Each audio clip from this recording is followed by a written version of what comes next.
lopte otprilike egal, tu je nešto mala razlika, jedna više izgubljena lopta za Crvenu zvezdu.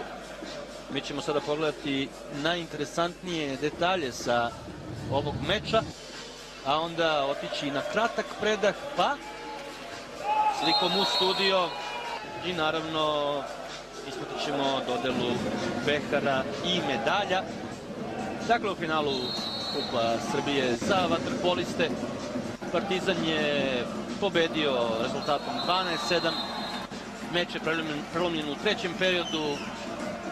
Čini se da je Crvena zvezda pružila koliko je mogla u ovom trenutku, a to svakako nije dovoljno da se ozbiljnije ugrozi aktuelni evropski šampion.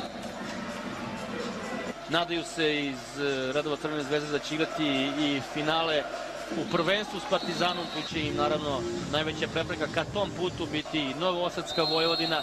Ono što je najbitnije za Partizan to je da su osvojili 22.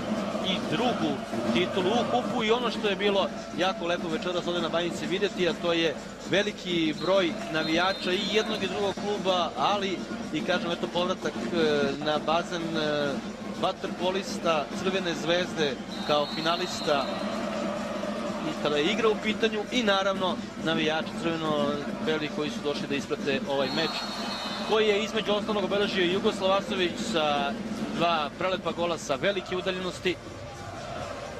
Što se dakle tiče ovog dela toliko, idemo na kratku pauzu dok se vaterpolisti Zvezde pozdravljaju